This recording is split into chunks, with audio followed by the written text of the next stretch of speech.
Good morning. It's December 4th. My name is Douglas Griffin. This year is 2022.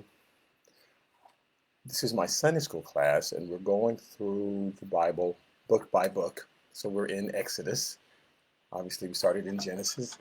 Um, Here's where we are in Exodus. As you know, Pharaoh finally agreed to let the people go. Let my people go.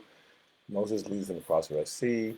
Pharaoh changes his mind, chases after them. They're drowned in the Red Sea. Not cool on God's part, because had Pharaoh just kept his word and stayed where he was and listened to all the warnings, we got to listen to the warnings. You can't be mad at people later. But why were we doing the crazy thing that we were doing that got us in trouble? Anyway, so Pharaoh thinks he can cross a sea. uh, they get to the other side.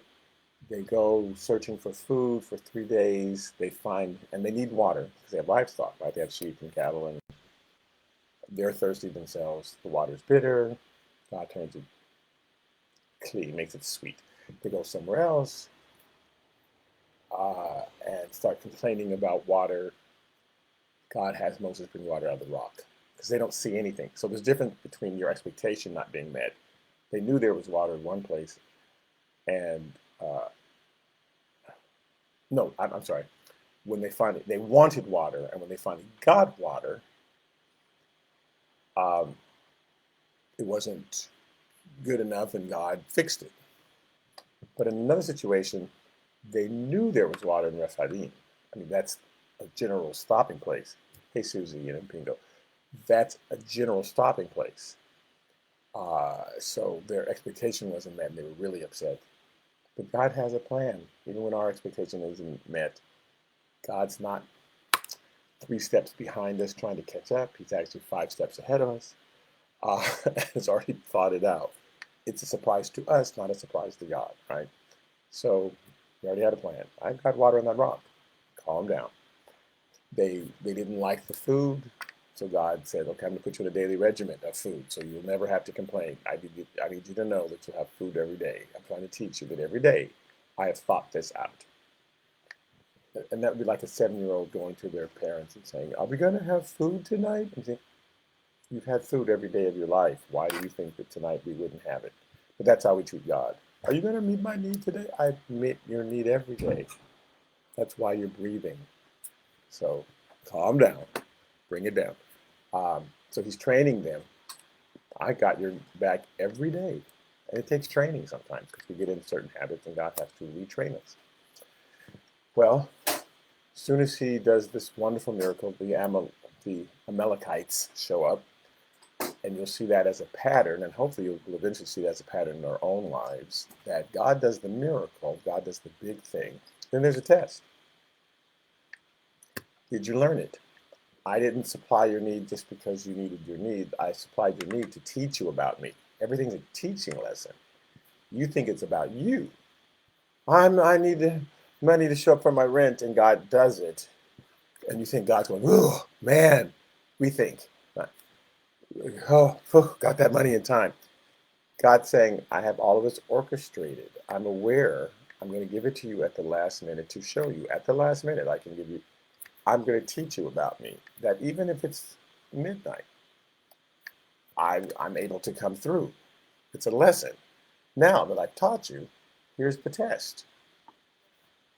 So in the Bible, there's always after some big miracle, there's a test, like you were in a classroom, to see, did you learn anything from that I just delivered you? So now here's the test. We think the opposite. Now that we've been delivered, we'll never have another bad day again. Now that God's done this miracle, now I'm on easy street and nothing ever bad will ever happen because look, I've learned the Bible, and it's kind of the opposite. Once you've learned, then God can put a test in front of you where you get the opportunity to go, "I'm not going to panic. God came through last time. I bet he'll come through this time." So um, the Amalekites attack, and as long as Moses keeps his hands lifted up to God, they win.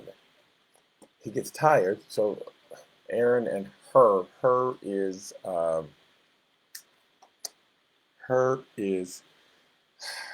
you think it's Miriam's husband. I think it's Moses' brother-in-law. Okay, and so they help. So it's okay to help someone. People get tired. People get you have to say you should have faith. I'm not gonna. We help people, right? So, but as long as the hands lifted up, as long as our focus is on heaven, we're winning.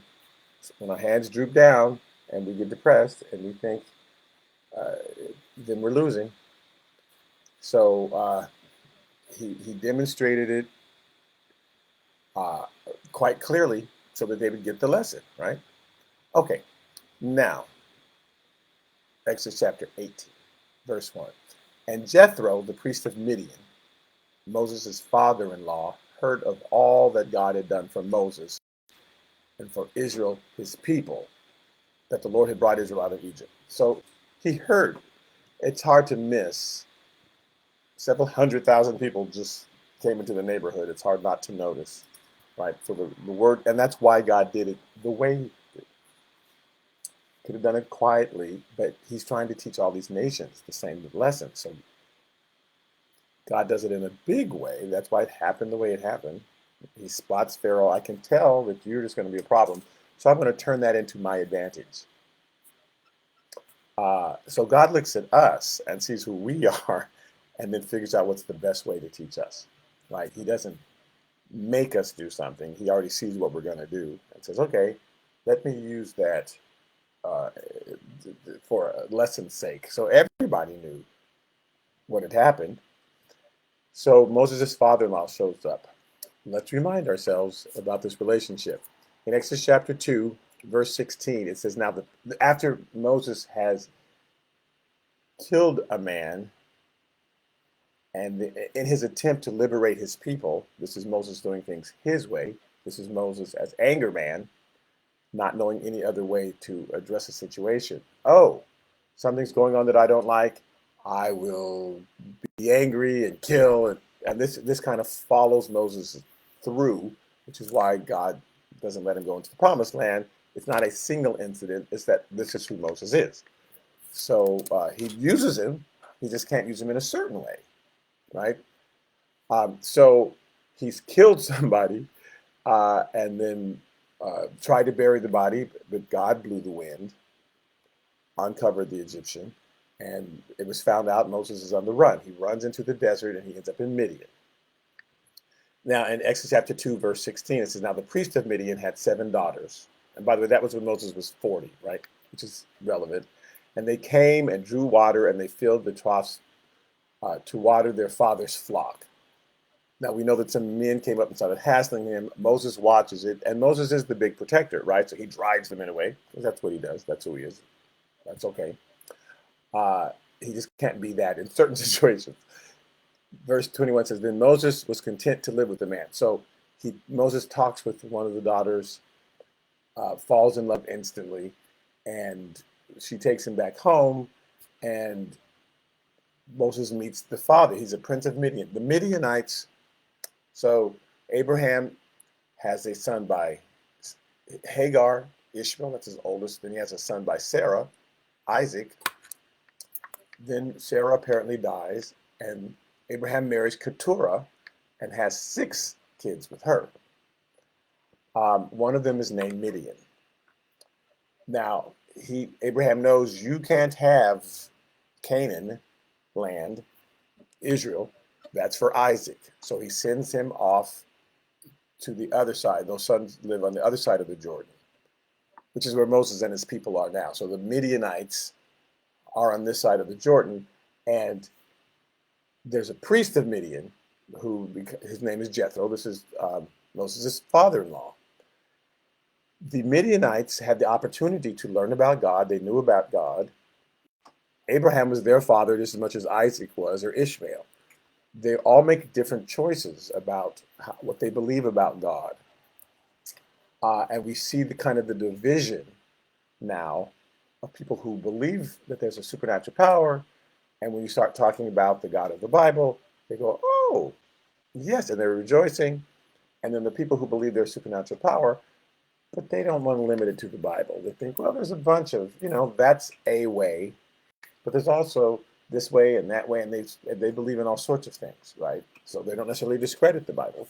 They just think it's a way, which is why Jesus had to come and say, I'm the way. There's not a bunch of ways. There's only one way. But that's what they believe. And so this is a priest of Midian who believed in a supernatural power, but he wasn't clear if God was the only God.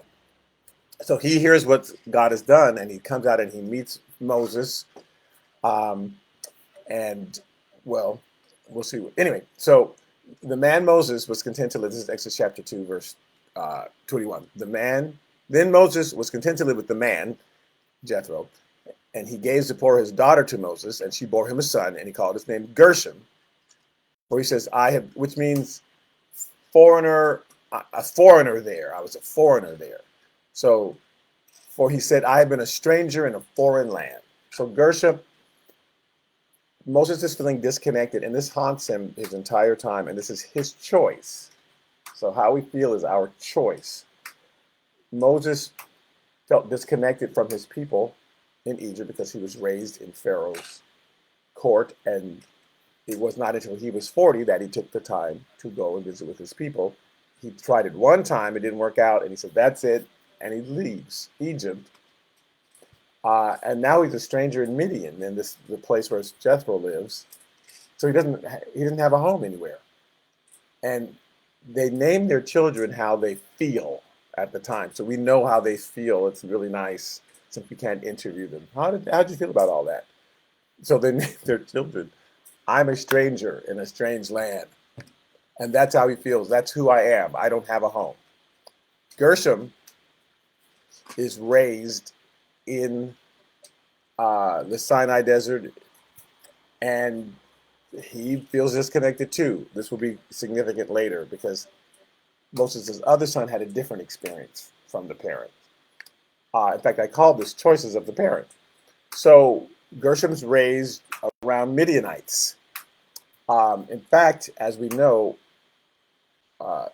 God punished Moses because he hadn't circumcised Gershom. Didn't teach him anything about his heritage because Moses just disconnected. And he stayed disconnected. He could have thought to himself, that was one person who said one thing. I'm not going to let that bother me. But as we like to do, we like to generalize about a whole group of people based on what one person did. That one person robbed that store, then all those people who look like that, they must all be robbers. That one person from that group said that crazy thing, then they're all crazy. We love to do that. Moses did that. So that one man said, who do you think you are, Moses? And Moses dismissed, well, I hate all of my relatives. I'm going to go and live in the desert. Okay. So this is how Gershom was raised, though. In Exodus chapter 3, verse 1, it says, now Moses was tending the flock of Jethro, his father-in-law, the priest of Midian, and he led the flock to the back of the desert, and he came to Horeb, the mountain of God. And this is where Jethro is meeting him right now. It's a whole mountain range, and as they get farther, finally they're going to get to Mount Sinai, one specific mountain in this mountain range, which they called the Mountain of God. They didn't call it that at first. They didn't call it, I think they called it Mount Gerizim. But they called it that once they had these experiences with God in the mountain. They started calling it the Mountain of God. That makes sense. So Jethro's meeting him back, well, basically it was kind of the last time he saw him. He's tending his flock. They tend at this time of year to go up where it's cooler because it's summer now. They left in March, April, Egypt, and it's been a couple months now. So it's May, June, heading toward July. It's getting hot in the desert. And so they're up in the mountains where it's cooler. And that's the kind of the last time he saw Jethro. And so he knows to meet him back there. And God had told him, I'm going to meet you back here. In fact, okay. So when Moses was at the burning bush, again, a few months prior to this meeting of Jethro, God said, I'm going to meet you back on this mountain. So that's kind of where God is leading him back to. And as he comes out of the mountain, now he's got two sons. He has Gershom, he has Eleazar. Eleazar's not mentioned specifically because he's just a baby, but in this accounting, um, Zipporah cuts foreskin off of two people and uh, gives them to Moses and says, "I'm a bride. I'm the bridegroom. I'm the bridegroom. I am your bridegroom in this ceremony of blood, in the circumcision." People take that as she was angry, but she's just completing the ceremony. Um, so in Exodus chapter 4, verse 25 says, "Then Zipporah took a sharp stone and cut off the foreskin of her son and cast it at Moses' feet." She touched it, but I don't know why they translate cast it. But anyway, and said, "Surely a husband of blood to me. I'm a bridegroom of blood." It's like something you'd say in a marriage ceremony, right? They translated, they added in extra words. You are a husband of blood, but none of that's there. They're trying to make it clearer, but they actually changed the meaning of the line. Anyway, so he let him go. Uh, this happens twice, uh, and so he lets Moses go. There's two. She happens twice, and then she says the second time, "I'm a bridegroom of blood." Uh, um, uh, but they translated "you are," which none of that's there, a husband, but it's bridegroom of blood because of the circumcision. So she says it twice because she does it to both sons. And the Lord said, so God says, "Now you can go. I can't let you go back into Egypt. I just cursed Egypt and said, Israel is my firstborn, and that I'm going to kill the firstborn if they aren't circumcised." Basically, that's what he says in the mountain. He sends it out in advance so that Pharaoh would know what's ultimately going to happen. And then now I guess Moses just didn't believe him. So Moses is about to show up in Egypt with his two sons who are not circumcised. And God just said what he's going to do to the firstborn who are not under the covenant. So God has to make sure that they're circumcised. Now, at this point, even though it doesn't say so, Moses sends Zipporah and his wife back with the father-in-law because they're going to be a hindrance. At this time, his son, the first son, who may be 25 when this happens, he could be 40. I don't think so. I don't know that because Moses marries Zipporah, and we don't know at what point Gershom was born. So it could have been he's there for 40 years in the wilderness. So it could have been when he was after 5 years, after 10 years, after 15 years, after 20 years. Maybe he's 20. We're not sure, but he's older. Eleazar's just a baby, and we know that because of what Moses named him. So if you read the entire account of Exodus, you know how to look at certain scriptures. Anyway, Aaron goes out to meet him in the wilderness, and they're kind of at that same spot now. I just want to read this one part in Exodus chapter 15, verse 14. God tells Moses, "The people will hear and be afraid," and he's talking about everybody who's in this area, Philistia, in Canaan, in the Sinai desert. They're going to hear about these exploits and be afraid.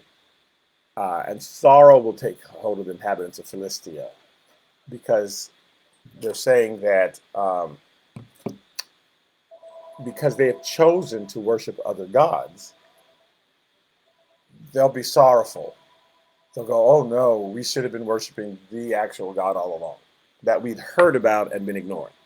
So Jethro comes, Exodus chapter 18, verse 2 says, "Then Jethro, Moses' father-in-law, took Zipporah, Moses' wife, after he'd sent her back." So we don't know that he sends her back until Exodus chapter 18. In Exodus chapter 4, they don't say that he sent her back. But in Exodus chapter 18, we find, he had sent her back. After he sent her back with her two sons. So he brings the two sons. So I said there were two sons at the circumcision. She circumcises twice. She says the thing twice. They just don't mention the other son. But he had two sons, of whom the name of one was Gershom for he said, I have been a stranger in this foreign land. And the name of the other was Eliezer, for he said, the God of my father has helped me and delivered me from the sword of Pharaoh. So um, here is what Pharaoh, what Moses finds out about Pharaoh as he's leaving the mountain before he goes to Egypt, that Pharaoh is dead. The Pharaoh who was looking to kill him because he had committed murder, that Pharaoh's dead. So that was God's timing. You can go back to Egypt now. The people who had sought to kill you are dead. So he names his son, the God of my father has delivered me from the sword of Pharaoh. And then he goes and he's there for 3 or 4 months in Egypt, delivers the people, and now whatever his name is, I'm sorry, Jethro is bringing his wife and his old son and his kind of new son, maybe a year old or who knows, back to Moses. So it was just a short period of time that he was separated from them. But these two sons have two different experiences. One son grows up in the desert basically as a Midianite, because while Moses was working for Jethro, he basically became a Midianite. He didn't feel connected to his people. In his mind, they all rejected him because of what that one person said. And he didn't hold up any of the customs. That's why he hadn't circumcised his kids. I'm just a Midianite then. So his son Gershom grows up a Midianite for the first 10 years, 30 years. I don't know when he was born during that 40-year period. However, the young son who was just born, who was circumcised, who Moses didn't even name until he found out, or maybe he named him one thing and then changed his name, that the guy who was trying to kill me is dead. He's only a couple months as a Midianite, and then the rest of the time he's in the wilderness watching all these miracles. When God brings water out of the rock, or God turns the bitter water sweet, or he rains down manna from heaven, he grows up seeing a bunch of miracles. Gershom grows up seeing a bunch of desert from a father who feels disconnected from God. Eliezer grows up in the wilderness seeing all these miracles, watching a father who's very connected to God at this point, right? Moses is going up in the mountain talking to God all the time. So he feels he has a very strong connection to God, Eliezer, from what he's seeing his parents do, right? Moses is always talking to God and doing miracles. And so God's very real to him, where the other guy hears no talk of God because Moses has been disconnected all that time he's staying under Jethro's. So let's look at the difference in their trajectory of their lives. Because he's bringing him in his two sons. Here's Eliezer. I'm going to start with the youngest son first, again, who grew up in the wilderness. He's in the wilderness 40 years, seeing miracles, knowing that God supplies your need every day. He was never in Egypt, so he doesn't have any Egyptian habits that need to be broken. That's what God is doing for those 40 years. He's trying to wash all the Egyptian out of those people and teach them a new thing. Well, this kid, that's all he knows is a new thing. It's like kids who grow up in church. That's all they know is, oh yeah, God is the most natural thing in the world. It's more difficult for people who grow up out of church. They have to learn God. So Eliezer and Gershom have two different experiences. Here, look at Eliezer. In 1 Chronicles 23, verse 17, it says, of the descendants of Eliezer, Rehabiah was the first, and Eliezer had no other sons. But the sons of Rehabiah were very many, right? So Eliezer only has one son, Rehabiah. So when I get to 1 Chronicles 26, and I know that information in my head, and I see them say in 1 Chronicles 26:25, and his brethren by Eliezer was Rehabiah, his son. Now I know that's the only one. The next thing says, Jeshiah, his son. Well, whose son would that be? That'd be Rehabiah's son, not Eliezer's son. So some people say, you could read this, because the next one says, and Joram, his son, and Zechari, his son, and Shelomith, his son. Well, again, you could think they all belong to Eliezer, because it says the brethren by Eliezer were Rehabiah, his son, Jehoiah, his son, Joram, his son, Zechari. You think, wow, Eliezer had a bunch of but if you read the entire Bible, you don't misinterpret that because you remember, no, he only had one son. So that must mean his son, and then the next person's son, and the next person's son, right? So they go all the way down to Shelomith, his son. Verse 26 of 1 Chronicles 26. Then Shelomith and his, I keep saying Smith because my wife's Smith. Shelomith, yes. This Shelomith and his brethren were over all the treasuries of the dedicated things which King David and the heads of his father's houses and the captains over thousands and hundreds and the captains of the army had dedicated. So whenever God would send them you got to wipe out those people because they're all evil and they're about to come and try to kill you. Either people would go running or God would wipe them out as they were conquering Canaan. And again, these are the Sodomites, the Gomorrahites. They're like the worst people on the planet. And like 400 years they go, no, we reject God, we hate God. Angels show up and they try to have sex with them. So that's how they feel about God. Like, we'll show you. So like as God's destroying each of these nations because they're just like totally reprobate, their treasures are left behind. So they gather the treasures and they bring them to the house of the God. Well, who's going to watch all this money? Who can you trust? Who can you not to steal, because somebody's got to watch these treasures. Well, Eliezer's family, because they have a very strong sense of God being around every day. I mention this because sometimes, again, we inadvertently teach our kids to act right at church, and as though God's at church. And so when they're on the playground, when they're at work, when they're streets, they don't think God can see them. I was always raised that God is everywhere and God sees everything. So I'm just conscious that God's always around. In fact, it was just a few days ago, I went to the ATM, got out some money, gave me the money, but it kept beeping, beep, beep, beep. I said, why is it still beeping? And I looked and saw there was a little $20 bill sticking out, and I pulled it out and I counted my money, and this was an extra 20. This was extra.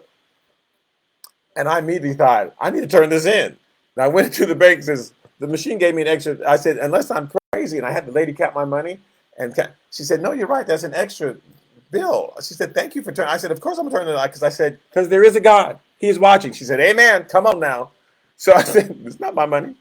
So I'm very aware. If I find something, I always think there's a camera on me. So it's like, God sees me. I'm turning. This is not some way God's blessing me. The bank doesn't know that this extra money came out and somebody's going to be short and get in trouble at the end of the day. And then I'm going to get in trouble because I know better. So Eliezer, he's raised in the wilderness, seeing miracles all the time, seeing God on the mountain, right? Lightning, thundering, seeing manna come from heaven. He's very clear. God is everywhere. God is watching you every day. There's a cloud that follows him in the day and fire by night. So he's raised really clear. God's everywhere. So his family, we can trust Eliezer's family to watch all this money. They're not going to do nothing with it because they know that God's everywhere. So it says, some of the spoils won in battles that they dedicated to maintain the house of the Lord, and all that Samuel the seer and Saul the son of Kish and Abner the son of Ner and Joab the son of Zeruiah had dedicated. Every dedicated thing was under the hand of Shelomith and his brother. And again, Shelomith is the great-great-great-great-grandson of Eliezer, right? Every time, no matter who it was, give it to that family, you can trust them. That's the story of Eliezer because of his experience, and mostly because of how he saw his parents responding, right, to God. Moses, at that point, talks to God every day. The pre-God Moses, in the wilderness before he went to Egypt, before he had the burning bush experience, not talking to God. He's through with God because he had a bad experience. That one guy said, who do you think you are? Now I hate God. So I'm out in the wilderness. I thought I was called. I'm not called. I'm just, do some sheep things and whatever that means. And that's it. I'm done. And that's who he saw, Gershom. So let's look at Gershom and his family. In Judges 17, and we're going to get to Gershom. In Judges 17. Now, this is after they've crossed into Canaan, right? Eliezer's family, they're put in charge of all the money. Here's Gershom's. But don't forget, they are all Levites. They're all Levite. Moses is a Levite. His great-great-grandfather, 3 removed from him, is Levi, and they're all Levites, so they're all called to the ministry. So it says, now there was a man from the mountains of Ephraim. Ephraim is Joseph's kids. When the 12 tribes of Egypt divided up the land in Israel, Joseph got a double portion. Ephraim and Manasseh each got land. So there's no land called Joseph anywhere. It's called Ephraim's land or Manasseh's land. He got a double portion. And Manasseh got the portion that would have gone to Levi. But Levi, they're dispersed throughout all the tribes. So every tribe has a priest and a little tabernacle, mini tabernacle they built. Every tribe has a priest. They're a Levite there. So Levite doesn't have their own land. So there's a man from the mountains of Ephraim whose name was Micah. And he said to his mother, the 1,100 shekels of silver that were taken from you, and in which you put a curse, and even saying it in my ears. So somebody took her money, and she cursed whoever took this money, they're cursed, right? And she said, even saying it in my ears, here's the silver, with me, I took it. So that already kind of, oh, look who you are. You took my money. Some parents would have said, what's wrong with you? Spank, spank, spank, taking my money. Let's see what she said. His mother said, may you be blessed by the Lord, my son. And so that's probably sending the wrong signal. Oh, I can steal from my mama, and God will bless that. It might be sending the wrong signal to him. So when he returned the 1,100 shekels of silver to his mother, right? Here's money. I took the money from you that you've been looking for 5 months. I took it. So he returned the 1,100 shekels of silver to his mother. His mother said, well, I had wholly dedicated the silver from my hand to the Lord for my son. Like that 1,100, I was saving it for you anyway. So it's okay that you took it. Not, don't take things, but it's okay you took it. I was going to give it to you anyway, because I had reserved it. He said to make carved images and molded images. So I was going to buy some idols with it for you. So now, therefore, I'll return it. So here, I'm going to give you back the money, except she kept 200 of it. It says he returned the silver to his mother. He gave it back to her, it says in verse 6. And then his mother took 200 shekels of silver and gave them to the silversmith, and he made it into a carved image and a molded image, and they were in the house of Micah. Here, you start in your new house, which is apparently why he took the money. I'm just going to take $1,100 from my mama, and because I'm moving out. She gave me, here, keep the money, and I brought you a present. You can have your own idol in your own house. Not a great message, I think, to her son. Now, we're going to be talking about Gershom's descendant in a second. Then the man Micah had a shrine. This is verse 5 in the book of Judges, chapter 17. And he made an ephod and household idols, right? Because he's got all this extra money. And he consecrated one of his sons, who became his priest. Now, only the Levite can be priest, but he's learned, I can do whatever I want. It's okay. Because mama didn't get mad. So I'll just make one of my sons a priest. In those days, there was no king in Israel, and everyone did what was right in his own eyes. So that's just a little commentary in chapter verse 6. It's trying to explain to people who are going, he did what? Yes, people just did whatever they wanted to. So, verse 7. Now there was a young man from Bethlehem in Judah. So don't forget that Levites have been stationed in all the tribes. With Issachar, with Dan, with Asher, with all these different tribes, Levites have been stationed there. So a young man's come from Bethlehem in Judah, of the family of Judah. Now he was a Levite, but he was staying with some Judah people, and that's where his home base was, to be the priest for that area. Except I guess he wasn't very good, because he leaves that area. He's traveling like, they're not listening to me. I'm not getting enough attention. Whatever reason, he's leaving. And he was a Levite, it says. And he was staying there in Judah. That's where he was stationed, but he leaves. Verse 8. The man departed from the city of Bethlehem in Judah to stay wherever he could find a place. I'm for hire. Didn't even know where he was going. I'm just traveling, right? Then he came to the mountains of Ephraim, to the house of Micah as he journeyed, like just stopping places. Hey, you need anything? And Micah said to him, hey, where do you come from? So he said to him, I'm a Levite from Bethlehem in Judah. I'm on my way to find a place to stay. So Micah said to him, hey, dwell with me and be a father and a priest to me. This is great. because my son's not very good at being a priest, and you're an actual Levite. So you can be my own personal Levite, my own personal priest. And I will give you 10 shekels of silver per year and a suit of clothes and your subsistence. So the Levite said, hey, this is good. I don't care where God's sending me. This man is my new God. He's decided where I should be. I'm good. So this is a match made in hell. So this man wants his own personal priest to bless his works, and this priest wants his own personal congregation. Again, he's leaving Judah probably because things aren't working out there. I'm just trying to go anywhere. Okay, Judges chapter 18. It says, and in those days there was no king in Israel, and in those days the tribe of the Danites was seeking an inheritance for itself to dwell in. Now, they also were on the move.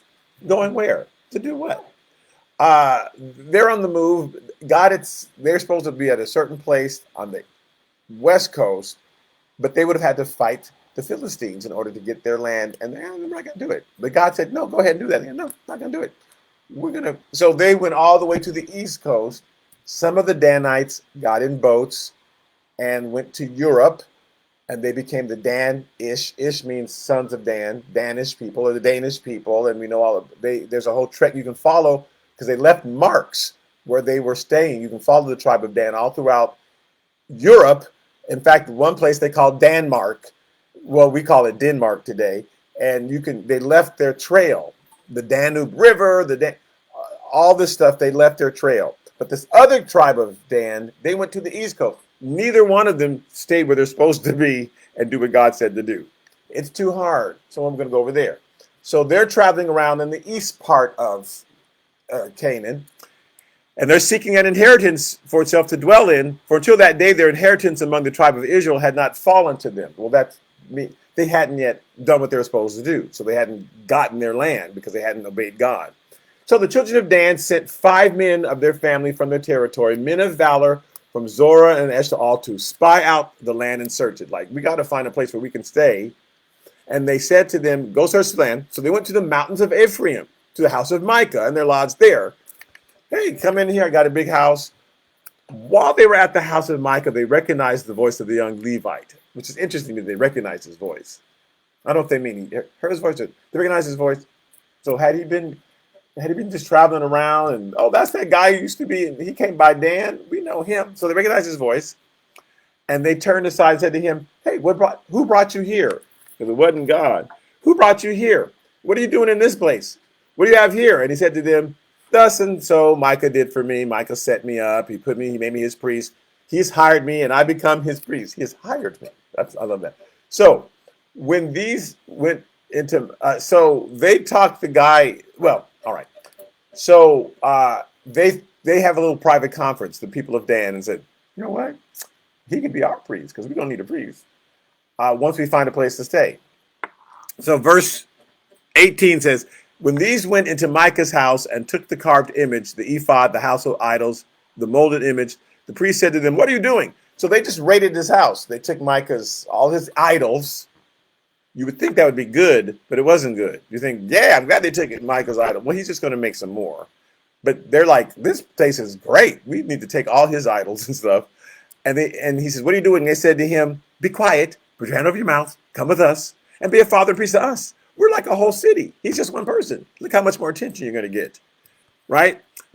Be a father and priest to us. It is better for you to be a priest to the household of one man, or that you're a priest to a tribe and a family in Israel. Like, come on, think about it. So the priest's heart was glad. Like, this is what I was looking for my own congregation, I built a storefront church and only had 3 people. I'm going to go there. This is perfect situation for me with all these idols and stuff. I feel so comfortable. And he took the ephod and the household idols and the carved image and took his place among the people. So he leaves Jude, and he's following the tribe of Dan.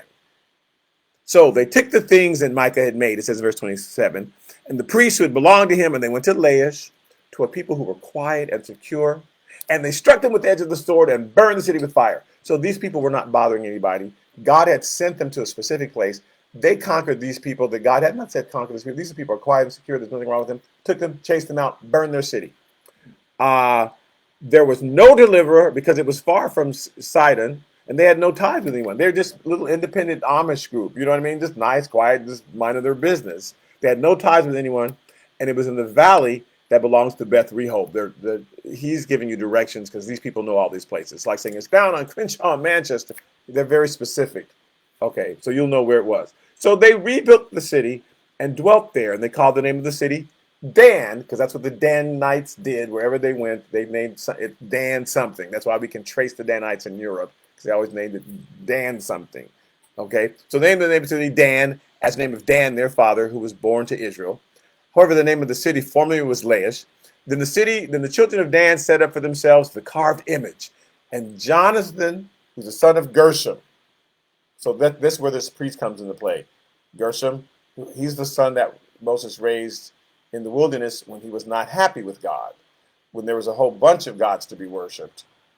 Eleazar, his dad was the dad who his parent, was the parent who was into God every day.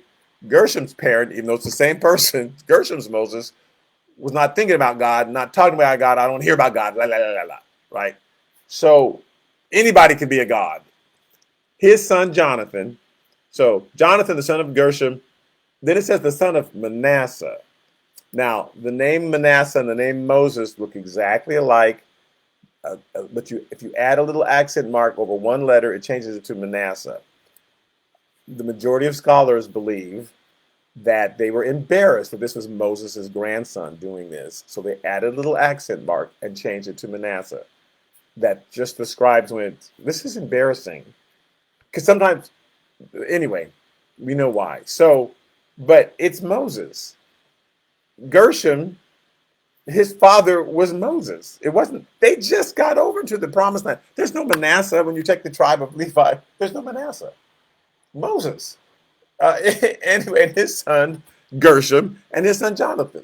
But they trying to fool us. It was Mosiah. So anyway, so this is Moses' grandson. But they don't need to be embarrassed. It's there for a reason, because this is how Moses betrayed God to Gershom when he was growing up. This is his foundation. You just do your own thing. Moses was doing his own thing. Are you going to worship God today? No. And that's what he passed on to that's what he saw his father doing. I'm ignoring God. I'm going to create my own gods. And so he passed that on to his son, passed it on to his grandson. It's like, yeah, I'm a priest for hire. Yeah, you got idols. As long as I have position, then I'm cool. So it says, Jonathan, the son of Gershom, the son of Moses, it should say, and his sons were priests to the tribe of Dan until the day of captivity of the land. And so they set up for themselves Micah's carved image, which he made all the time that the house of God was in Shiloh. So there was a tabernacle in Shiloh that everybody was supposed to go to. But it's like, nope, we don't need to go there. I'm going to do my own thing. Moses thought that was in the wilderness. We don't need to do that. We'll just set up our own temple here in the city of Dan. Well, 300 years later, in 1 Kings chapter 12, verse 25, then Jeroboam built Shechem in the mountains of Ephraim. So the mountains of Ephraim are pretty sketchy. These are Joseph's kids, Ephraim and Manasseh, right? Now they've got kings, and the kingdom has split. 10 tribes have followed Jeroboam. 2 have gone with Rehoboam. So Judah and Benjamin have formed an alliance, and the other 10 tribes, we'll say, have formed their own alliance led by Jeroboam. So there's a split. There's a civil war. Then Jeroboam, who's in the north, built Shechem in the mountains of Ephraim, and he dwelt there. And he went out from there and built Penuel. And Jeroboam said in his heart, now the kingdom may return to the house of David. These people may all go back to David and Judah, right? David's dead, but the house of David in Judah. And if these people go up to offer sacrifices in the house of the Lord at Jerusalem, if they all go down there, then the heart of the people will turn back to their Lord. So Rehoboam, king of Judah, they're going to start following him, and they will kill me and go back to Rehoboam, king of Judah. And how do I hang on to these people? Because that's what's important. It's not important that they follow God. It's important that I hold on to them. Some of our leaders do that. It's important not that you do what's right, but that you do what I say. right? So therefore the king asked advice, made 2 calves of gold, and said to his people, it's too much for you to go up to Jerusalem. Don't go down there. No. Here are your gods, O Israel, which brought you up from the land of Egypt. Because it had already been established in the mountains of Ephraim by the tribe of Dan. We'll just build our own stuff here. So even when David built a temple, even when Solomon built a temple down in Judah, it's no longer in Shiloh, he's saying, you don't have to go down there. Have we not seen the example up here in these mountains in Ephraim already? And he set up one in Bethel, and the other he put in Dan, because they've been doing their own thing all this time. Now this thing became a sin for the people went to worship before the one as far as Dan. So God's not liking it, and he made shrines on the high places and made priests from every class of people who were not the sons of Levi. You don't even have to be a son of Levi. You want to be a priest? You can be a priest. You can be a priest, right? And this all started because this grandson of Moses said, yeah, I'll be your priest. We can go up to the mountains in Dan. How's he doing? Eliezer's like, his descendants are afraid to ever do anything wrong. They're so afraid they put them over the money because we can trust these people. They're scared God will strike them down. Gershom, from that same line, right? Moses' other son, his grandson is like, we can make our own gods, because they had 2 different experiences from their parents, right? They saw 2 different things. They saw one parent who was very indifferent about God, and the other one, they saw a parent who was talking to God every day. So kids are watching us. Exodus chapter 18, so I'm back, verse 5. So Jethro, Moses' father-in-law, came with his sons and his wife to Moses in the wilderness, where he was encamped at the mountain of God. And now he said to Moses, I, your father-in-law Jethro, am coming to you with your wife and her 2 sons with her. So Moses went out to meet his father-in-law and bowed down and kissed him, and they asked each other about their well-being, and they went into the tent. And Moses told his father-in-law all that the Lord had done to Pharaoh and to the Egyptians for Israel's sake, all the hardship that had come upon them on the way, and how the Lord had delivered them. So he's giving him the full report. All Jethro knows is that, what everybody knows is that somehow they defeated the Egyptians and escaped. So, wow, God must be incredible, because the Egyptian army is greatest in the world. But he says, let me tell you everything that God has done, all the ways we've suffered, and how God has brought me through. And here is Jethro's response. In verse 9, it says, then Jethro rejoiced for all the good which the Lord had done for Israel, whom he delivered out of the hand of the Egyptians. And Jethro said, blessed be the Lord who has delivered you out of the hand of the Egyptians and out of the hand of Pharaoh, and who delivered the people from under the hand of the Egyptians. Now I know that the Lord is greater than all the gods. For the very thing in which they behaved proudly, he was above them. So now I get it, because in Midian, they worship a lot of gods. That's where Moses grew up. That's why God had to reintroduce himself to Moses and said, tell him I am. Because he's saying, what's your name? Which region are you over? I'm not over a region. I'm over everything. I just am. I don't have any beginning or ending. I am everywhere. I'm it. I'm the only God. And he's having to train people. Even today, God's having to train us, because there's so many other things we trust in other than God. Just in case God doesn't come through, I'm going to take over. Or just in case God doesn't come through, I'm going to keep this lucky thing in my pocket. Or just in case God doesn't come through, I'm going to call this friend. Or that, we think God is limited, but we've got all these other go-tos, and that's what they had. And so he goes, wow, this God is greater than all the gods. He didn't say he's the only God, but at least at this point he's thinking he's greater than the other gods, And hopefully over time he slowly came to realize there aren't any other gods. There's just one God. Why am I trusting in all these other things? God's over everything. So Exodus chapter 18, verse 12. Then Jethro, and I'm wrapping up. Then Jethro, Moses' father-in-law, took a burnt offering and other sacrifices to offer to God. And Aaron came with all the elders of Israel to eat bread with Moses' father-in-law before God. So that's their response. And we're going to see 2 responses. The 2 responses when people find out about God and all that he's done. One response is to go, wow, he's great. The other response is to, hate what you see. And that's how the world is today. People, you'll witness to them and they either go, wow, I want to know more, or something clicks in them and they just hate it. In Numbers chapter 25, verse 6 and 7, the Midianites again become a thorn in their side. It says, indeed, one of the children of Israel came and presented to his brethren a Midianite woman. And mean presented like, look at this woman. Right? It says, in the sight of Moses and in the sight of all the congregation of the children of Israel who were weeping at the door of the tabernacle of meeting. So he brings them to the tabernacle where they've seen God appear. Here, look, I got this been in my, and right there in front of the temple, they start doing crazy stuff because they had such disrespect for God. He's just another God. And they learned this from the Midianites. God would say, don't mix with the Midianites because it's going to lead you astray. Now, when Phinehas, the son of Eleazar, the son of Aaron the priest, so Moses had an Eleazar with an I, and Aaron had an Eleazar with an EA instead of an IE. Okay.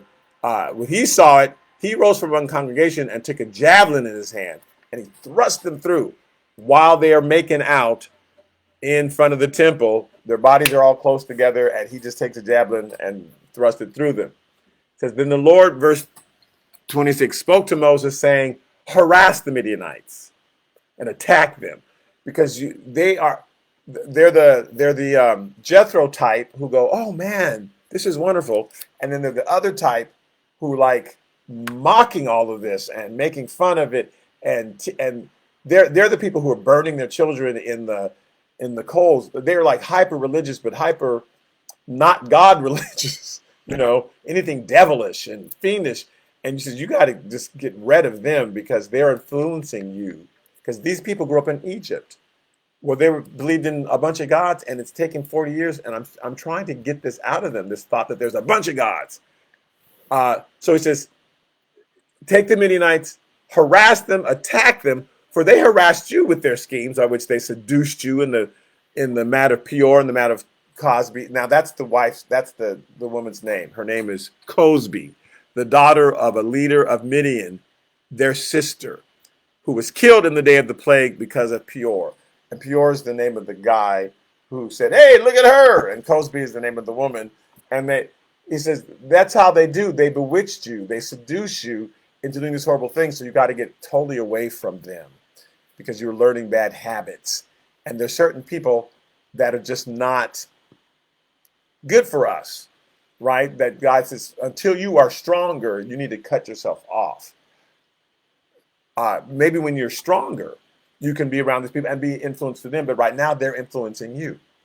And so you need to divorce yourself from the situation.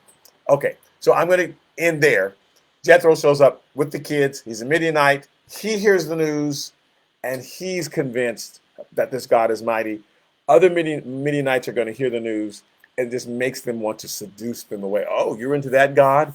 Well, I want to show you a God, and I'm going to seduce you into our gods. And so those are the two ways that people react who believe in God or believe in something supernatural, right? Oh, I believe there's a higher power, but I also have all these amulets and all these, right? There's either those people who are spiritual, or those people who hear about the God of the Bible and go, oh, that's the true God. And so they run into both while they're in this area. Anyway, we'll continue with chapter 18 next week. And on Wednesday nights, I am in the book of John. I really appreciate you tuning in. I'm saying a prayer for Clemmy because she needs prayer. God knows her problem. God knows the situation. And so, Clemmy, God's got this. He's got this. We're praying for you, praying for your family. But do know that God's already been in the situation. God is blessing, and God has a solution for you. But we're all going to be praying and lifting you up in prayer. So I just happened to see that as I was closing up. I happened to see, I'm sure everyone out there has something they're going through. And the good news is that I'll be praying for all of you. We'll all be praying for each other. We all lift each other up. But the best news is that God's got the answer. And God is already in the process of delivering the good news. You just have to be patient. Okay, thank you so much for tuning in, and I'll see some of you on Wednesday.